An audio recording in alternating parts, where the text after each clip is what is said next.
तमिलनाडु में बिहारियों की हत्या की जा रही है और इसको लेकर बिहार में राजनीतिक तेज हो चुकी है। भाजपा जहां एक तरफ मुख्यमंत्री पर हमलावर है तो घटक दलों के नेता भी मामले में कार्रवाई की मांग पर अड़े हैं। भागलपुर विधायक सह कांग्रेस विधानमंडल दल के नेता अजीत शर्मा ने कहा, घटना बहुत दुखद है। बिहार के लोग ही पूरे देश में जाकर काम करते हैं और जो देश का तरक्की हुआ है वो बिहारियों के कारण हुआ है। वहाँ के डीजीपी गलत बोल रहे हैं। हमें भी जानकारी मिली है कि वहाँ बिहारियों की हत्या हो रही है। इस पर कड़ी कार्रवाई होनी चाहिए। मुख्यमंत्री नीतीश कुमार ने संज्ञान लिया है, ये अच्छी बात है। वो अधिकारियों को भेज रहे हैं, मामले की पूरी तरह से जांच हो और कड़ी कार्रवाई हो। वहीं अजीत शर्मा ने पलायन पर भी बड़ी बात कही। उन्होंने कहा कि बिहार एक गरीब राज्य है, विशेष राज्य के दर्जे की जरूरत है, लेकिन कुछ नहीं हुआ। प्रधानमंत्री ने भागलपुर में कहा था करोड़ों देंगे, लेकिन कुछ नहीं दिया। बिहार में कल कारखाने खुलने चाहिए जिससे पलायन कम होगा और इस तरह की घटना नहीं होगी। हम आपको बता दें, तमिलनाडु में बीते दिनों बिहारियों पर पूछ कर हमला किया जा रहा है, साथ ही निर्मम तरीके से हत्या भी की जा रही है। टारगेट कर बिहारियों को मारा जा रहा है। देखिए, बिहार के लोग ही पूरे देश में जाके काम करते हैं और आज जो भी तरक्की हुआ है पूरे देश का वो बिहारियों ने किया है, हमारे मजदूर भाइयों ने किया है। और आज उनकी हत्या होती है तमिलनाडु में, इससे दुखद कुछ नहीं हो सकता। और सरकार चुप है। डीजीपी वहां के कहते हैं डीजीपी कि कोई हत्या नहीं हुई, कोई ऐसा संज्ञान नहीं लिया गया है।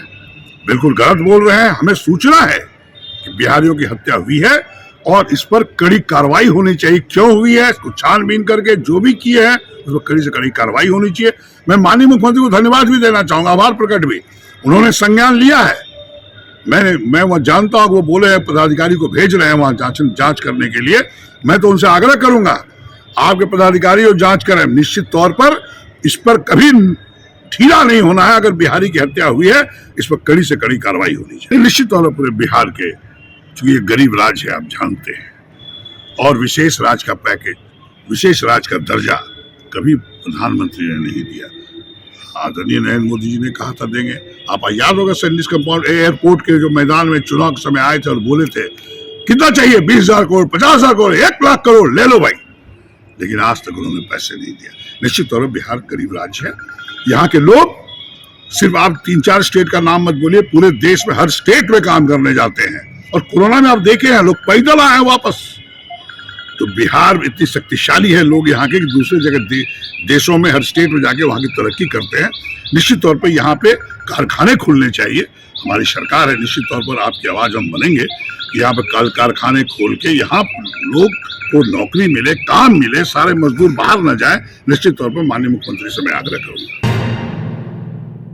भागलपुर के वरीय पुलिस अधीक्षक आनंद कुमार ने 2 कांडों को लेकर प्रेस वार्ता में कई बिंदुओं पर जानकारी दी। उन्होंने कहा, गुप्त सूचना प्राप्त हुई थी कि झारखंड से शराब की एक बड़ी खेप ट्रक से आ रही है, जिसको लेकर एक टीम गठित की गई और त्वरित कार्रवाई करते हुए भागलपुर हवाई अड्डा के पास खाली ट्रक जिसमें 2 व्यक्ति सवार थे वो पकड़ा गया। ट्रक की तलाशी के क्रम में ट्रक के हुड में बने चैम्बर में छिपाकर 467 बोतल विदेशी शराब बरामद की गई, जिसमें 2 लोगों को गिरफ्तार किया गया। दोनों युवक सहरसा के रहने वाले हैं। एक का नाम पप्पू यादव और दूसरे का नाम विपिन कुमार है। वहीं दूसरी ओर ललमटिया थाना क्षेत्र अंतर्गत पासी टोला में एक व्यक्ति को गोली मारकर जख्मी कर दिया गया था। इस मामले को लेकर मृतक की पत्नी से प्राप्त आवेदन के आधार पर राजकुमार चौधरी, दिलीप चौधरी और गोविंद चौधरी को अभियुक्त बनाया गया। वहीं 2 मार्च को गोविंद चौधरी को गिरफ्तार किया गया। इसके अलावा हत्या के आरोपित मुख्य अभियुक्त राजकुमार चौधरी को 3 मार्च को कचहरी चौक से गिरफ्तार किया गया। साथ ही उपयोग किए जाने वाले देसी पिस्तौल को भी बरामद किया गया। राजकुमार चौधरी को पुलिस ने गिरफ्तार करते हुए बताया कि राजकुमार चौधरी का आपराधिक इतिहास भी रहा है। एक घटना हुई थी ललमटिया थाना क्षेत्र के पासी टोला में,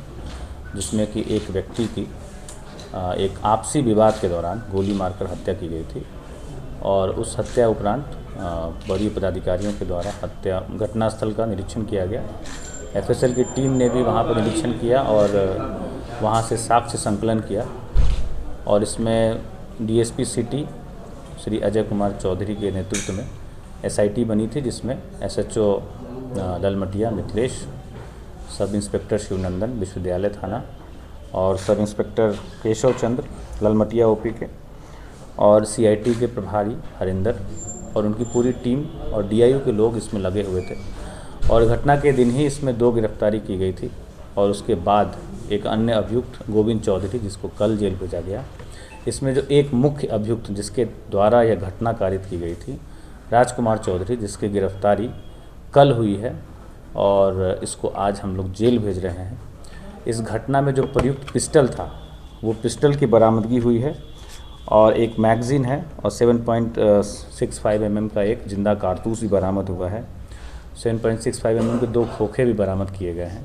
इस प्रकार इस पूरे हत्याकांड में सम्मिलित मुख्य अभियुक्त सहित सहायक अभियुक्तों की गिरफ्तारी की गई है। अब सिर्फ एक अभियुक्त की गिरफ्तारी बाकी है। इसमें जो पिस्टल बरामद हुई है उसको हम लोग FSLC की जांच भी करवाई जाएगी।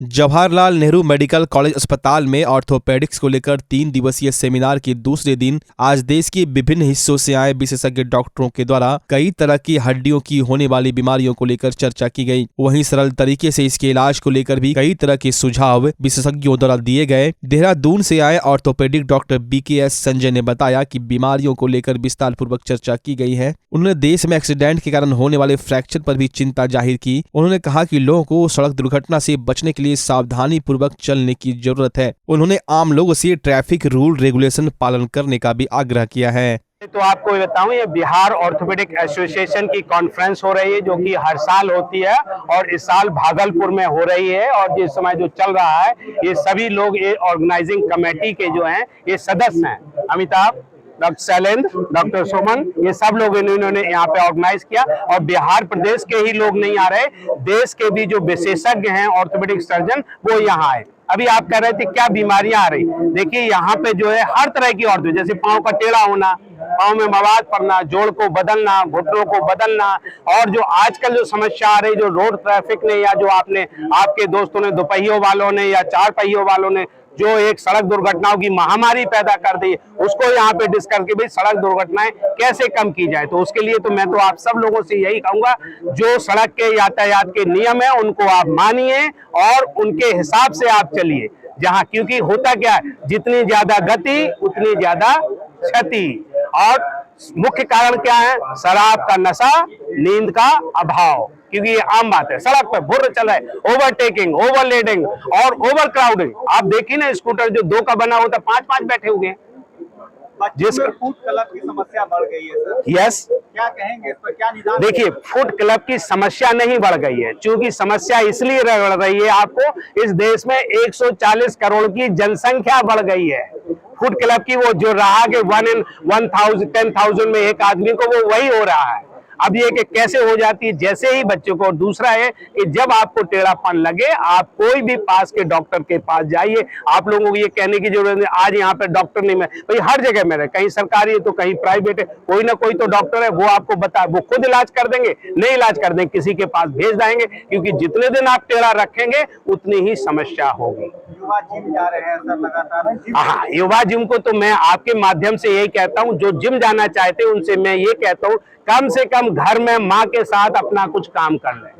ठीक है, अपने ही कपड़े धो लें, अपने ही बर्तन धो लें, अपनी ही किताबें उठा लें, अपना ही स्कूल का बिस्तर उठा लें। इसके बाद उनको जिम जाने की जरूरत नहीं पड़ेगी। माँ की भी मदद होगी और उससे ज्यादा उन बच्चों की मदद, खास तौर से लड़कियों को। आपको बताऊं ना, धूप में नहीं जाना चाहती क्योंकि खाल काली हो जाएगी, लेकिन उन्हें ये नहीं पता जब विटामिन D कम हो जाती है तो घुटने टेढ़े हो जाते हैं, जवानी में बूढ़ी हो जाती है। जगदीशपुर के बाईपास के पास नीमा गांव निवासी प्रियंका ने शुक्रवार की रात केरोसिन डालकर खुद को आग के हवाले कर दिया। चीखने की आवाज सुनकर परिजन जब तक उसके कमरे का दरवाजा तोड़कर पहुंचते तब तक महिला का शरीर जल चुका था। परिजनों ने आग बुझाया। सूचना पाकर बाईपास TOP पुलिस भी मौके पर पहुंची। परिजन पुलिस जीप से मायागंज अस्पताल लेकर महिला को पहुंचे, जहां डॉक्टरों ने भर्ती कर इलाज शुरू कर दिया। मायागंज अस्पताल पहुंचे परिजनों के अनुसार शुक्रवार देर शाम प्रियंका का झगड़ा उसके पति से हुआ था। प्रियंका का पति पंजाब में मजदूरी करता है। कुछ दिन पूर्व भी पंजाब से आया था, जहां उसे किसी ने बताया कि उसकी पत्नी किसी अन्य व्यक्ति से फोन पर बात करती है। इस बात को लेकर मनीष ने प्रियंका को चिताया था, लेकिन यह विवाद बाद में दोनों के बीच फैलना शुरू हो गया और दोनों के बीच कई दिनों से झगड़े होते थे। बाईपास TOP प्रभारी SI ओम प्रकाश ने बताया कि पुलिस मौके पर पहुंचकर घायल को मायागंज अस्पताल पहुंचा चुकी है और उसका इलाज चल रहा है। चूल्हा लगा रहा था। क्या कर रही थी? हाँ, क्या कर रही थी? चूल्हा लगा के खाना बना रही। क्या नाम है उसका? हाँ, डबरी का। लेडीज का क्या नाम है, वाइफ का? प्रियंका देवी, घर कहाँ? बरी में थाना कौन पड़ता है? जगदेश में। आप कौन हुए उसका? हाँ आप कौन हुए?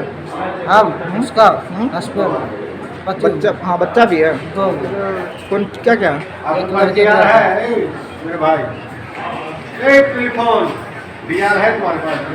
अच्छा, कब जला था ये? अभी शाम को जरा टाइम का पता नहीं है, टाइम उस टाइम नहीं देते हम लोग ने। कहीं काम भी करती है ये? काम नहीं करते, घर का काम करते हैं लड़की, तो ऐसे हम लोग पुलिस में तो नौकरी ले रहा था, तो नहीं हुआ था, नहीं हुआ। इससे पहले भी कभी हुआ था? नहीं, इससे पहले कभी कुछ नहीं हुआ था। घर में झगड़ा, कोई विवाद भी? हाँ? विवाद भी कुछ हुआ था क्या? नहीं, अगल बगल गाँव नहीं, गाँव में किसी झगड़ा नहीं, किसी झगड़ा ना, गाँव में अकेले किसी झगड़ा नहीं। पिताजी का क्या नाम है? चमकलाल मंडल। तुमरा? चमकलाल मंडल। तुमरा? मनीष मंडल। भागलपुर के बाथ थाना क्षेत्र के आभा मुक्तापुर गांव के समीप देर रात अज्ञात वाहन की चपेट में आने से 2 व्यक्ति की मौके पर ही मौत हो गई। मृतक युवक की पहचान मुक्तापुर निवासी सौरभ कुमार और भीरखुर्द निवासी नीतीश कुमार के रूप में हुई है। इधर घटना की जानकारी मिलने के बाद मौके पर स्थानीय पुलिस पहुंचकर सबको अपने कब्जे में लेकर पोस्टमार्टम के लिए भेज दिया है। परिजनों को घटना की जानकारी मिलने के बाद परिजनों ने पुलिस प्रशासन के खिलाफ जमकर नारेबाजी की। परिजनों का आरोप है कि घटना के बाद पुलिस ने बिना जानकारी के ही मृतक का पोस्टमार्टम करा दिया, जिससे नाराज लोगों ने रोड जाम कर आगजनी की। इधर घटना के बाद पूरे इलाके में सनसनी का माहौल बना हुआ है। सड़क जाम की सूचना पर पुलिस प्रशासन मौके पर पहुंची और परिजनों को समझाने बुझाने का प्रयास किया। चला तोरा सबके की लाश के नहीं लगिले के लगला प्रशासन तो ओकरा सूचना नहीं देलखा पड़े छूने देलके, चाबी चौकीदार दे देलके, उनका नाना कारू लाग ले, जानकारी नहीं देलके, लाश लाख उठा के चल निकले, कहीं नहीं गेले लेके। अच्छा, धूल मिट्टी भी दे दिया, क्या वजह का घटना था? खून पे धूल धूल धनौर दिया है। 3:30 बजे फोन कर लेके, तो मछली 3:30 बजे जाने छी कि 3:30 बजे लगभग। 3:30 वो दोनों लड़का कहाँ से आ रहा था? कुमारपुर से भोज खाने के लिए। भोज खाने के लिए मोटरसाइकिल से गया था कि पैदल गया था? ये पता नहीं है, मोटरसाइकिल से गया होगा। तो आप लोग को जाम करने का क्या वजह है, मुख्य कारण? वजह है कि लाश लाख का कायल गया, हम लोग को जानकारी काहे नहीं दिया वो। यानी कि प्रशासन के खिलाफ में आप लोग जाम किए हैं। प्रशासन से भी एक बारी बोलना चाहिए कि हाँ यहाँ की कहे छे लाश छे, तो हमसनी भी चिंतित सुबह में ना, तो हमसनी ने जब जोना पर लिए लाश मोहल्ला चल निकले, चाबी भी दे दल के। क्या क्या नाम था दोनों लड़का जो छात्र था? क्या? जो छात्र डेट किया उनका क्या नाम था? नीतीश कुमार और एगो सौरभ कुमार। वो दोनों कहाँ का रहने वाला था? एक आबा का था, एक डांडी का था। संग्रहालय स्थित सांस्कृतिक भवन में सांस्कृतिक धरोहर एवं इसके संरक्षण को लेकर 2 दिवसीय राष्ट्रीय कार्यशाला का आयोजन तिलकामांझी भागलपुर विश्वविद्यालय के मैथिली विभाग, संग्रहालय और कला संस्कृति एवं युवा विभाग के द्वारा कराया जा रहा है, जिसका उद्घाटन तिलकामांझी भागलपुर विश्वविद्यालय कुलपति डॉक्टर जवाहर लाल सहित अतिथियों के द्वारा दीप प्रज्वलित कर कार्यक्रम की शुरुआत की गई। 2 दिवसीय इस कार्यशाला में भागलपुर की सांस्कृतिक धरोहर पर चर्चा की जाएगी और इसको कैसे बढ़ावा मिले, इसको लेकर कार्यशाला के दौरान चर्चा होनी है। वहीं भागलपुर में पौराणिक स्थलों की भी चर्चा की जाएगी, जिससे लोग यहां के धरोहरों को देखकर गौरवान्वित महसूस करें। कार्यशाला में कई इतिहासकार और बाहर से आए अतिथि अपना संबोधन देंगे। संग्रहालय का काम है हमारी सांस्कृतिक जो धरोहर है उसको संरक्षण करना, संग्रह करना, लोगों में जागरूकता पैदा करना, ताकि वो अपने धरोहर की, अपने पुरखों की थाती को रक्षा कर सके। इसी क्रम में भागलपुर के सांस्कृतिक धरोहर के संरक्षण के उद्देश्य से 2 दिन का कार्यशाला किया गया है, आयोजन किया गया है, जिसमें मैथिली विभाग और संग्रहालय, भागलपुर संग्रहालय दोनों के ज्वाइंट कोलैबोरेशन में ये प्रोग्राम हो रही है। माननीय कुलपति जो तिलकामांझी विश्वविद्यालय का है, उन्होंने शुभारम्भ किया। नदी विशेषज्ञ जो देश में सबसे अधिक लंबे समय तक नदी पर अनुसंधान किया है, दिनेश कुमार मिश्र वो हमारे मुख्य अतिथि थे। उन्होंने देश के नदियों की स्थिति, उसका उपयोग पर उन्होंने विचार व्यक्त किया है। उसके बाद ये हमारे तिरहुता और कैथी 2 जो स्क्रिप्ट हमारे बिहार की थी, पुरानी स्क्रिप्ट थी, उसके बारे में डॉक्टर अवनिंद्र कुमार झा जो वरिष्ठ इतिहासकार हैं, वो दरभंगा से आए हैं, उनका वक्तव्य हुआ है। डॉक्टर उमेश चंद्र द्विवेदी जो बिहार के संग्रहालयों के अध्यक्ष निदेशक रह चुके हैं, उनके द्वारा अध्यक्षता की गई है। और इस तरह से 2 दिन तक अनेक यहाँ पर धरोहर के विशेषज्ञ आए हुए हैं। IIT कानपुर से जो तिरुता पर PhD कर रहे हैं और निफ्ट के प्रोफेसर हैं, वो आए हैं। जयंत कुमार नाम है उनका, आर्कियोलॉजिकल सर्वे ऑफ इंडिया के पटना से आए हैं। डॉक्टर जलज कुमार तिवारी, वो हेरिटेज पर बोलेंगे। उसके बाद और हमारे बहुत विशेषज्ञ हैं। फिर लोग नज़दीक में जो है, ये भागलपुर संग्रहालय एवं मैथिली विभाग तिलका माझी भागलपुर विश्वविद्यालय के संयुक्त तत्वावधान में यह कार्यक्रम 1-2 दिन के कार्यशाला की जा रही है। भारतीय कम्युनिस्ट पार्टी के द्वारा महंगाई के खिलाफ घंटाघर चौक पर विरोध प्रदर्शन किया गया। साथ ही पीएम मोदी का पुतला दहन भी किया गया। केंद्र सरकार की मनमानी को लेकर जमकर नारेबाजी करते दिखे रसोई गैस के मूल्य वृद्धि वापस लेने, महंगाई को कम करने को लेकर भाकपा माले और भाकपा के कार्यकर्ताओं ने जमकर केंद्र सरकार को कोसा और कहा केंद्र सरकार सिर्फ और सिर्फ जनता को ठगने का काम कर रही है, ना ही खाने पीने के सामानों के दामों को कम कर रही है, ना ही रसोई गैस या कहीं से लाजमी नहीं है, या सिर्फ और सिर्फ अपने वोट बैंक बनाने में लगी हुई है। उन्हें जनता से कोई सरोकार नहीं है। बच्चा जब जन्म लेता है तो कई बार बच्चा तुरंत नहीं रोता है, रोने में देर हो जाता है। ऐसे में बच्चा क्षतिग्रस्त हो जाता है और उसके बचने की संभावना कम हो जाती है। और यदि बचा तो भविष्य में उसमें विकलांगता की समस्या आती है, जिसे CP कहते हैं, जिसका कोई माकूल इलाज नहीं है और ज़िंदगी भर बच्चा विकलांगता से जूझ सकता है। ऐसे में पूरे संसार में कूलिंग थेरेपी का सहारा लिया जाता है। जन्म से ठीक 6 घंटा के अंदर यदि उसको कूलिंग थेरेपी दिया जाए तो उससे उसका CP की समस्या कम होती है और बचने की भी संभावना बढ़ती है। पहली बार बिहार झारखंड में आपके शहर के स्नेह नवजात शिशु बाल सेवा केंद्र में यह मशीन उपलब्ध है। कभी भी ऐसी बात हो कि बच्चा रोने में विलम्ब हो गया तो आप स्नेह नवजात शिशु बाल सेवा केंद्र में जरूर संपर्क करें।